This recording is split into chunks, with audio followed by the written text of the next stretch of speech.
Hello, I'm Karen Percy and I'm the new Media President for the Media, Entertainment and Arts Alliance.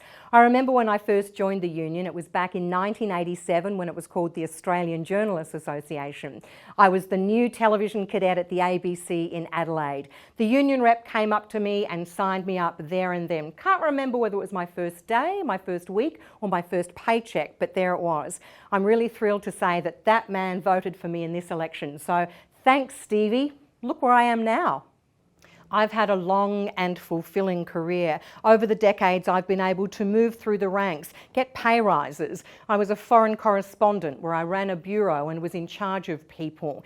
I worry about the lack of career progression and career opportunities for new people coming into our industries who won't have 35 years as a journalist, who won't be properly rewarded. We need to stop the churn and burn in our industry. We need secure jobs that are well paid and have good conditions where there are career opportunities, and for our growing freelance community, prompt and proper payment. It shouldn't matter where you live in the country, whether it's in big cities, small towns or in the remotest part of the country. Australians everywhere deserve access to quality journalism that reflects their communities. We must invest in rural, local and regional news. I saw that firsthand, how important that was when I was a reporter in Alice Springs and Darwin.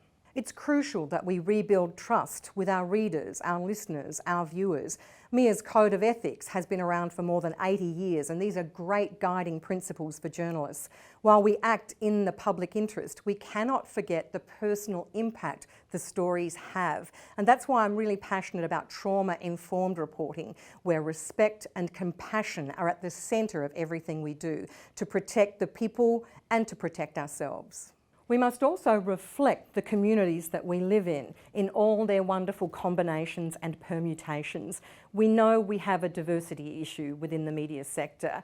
One way to address this is to ensure openings, career paths and support for all.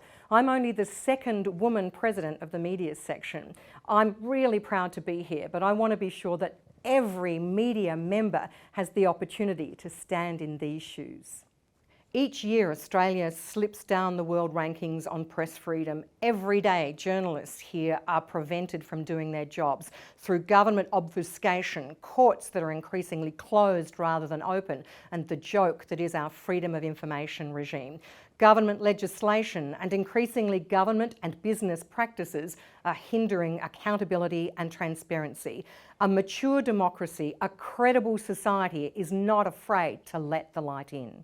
I love being a journalist every bit today as much as I did on that first day on the job. And I'm excited about the future of our industry. We have a lot of work to do, but we can rise to the challenge with unity, diversity, equality and integrity.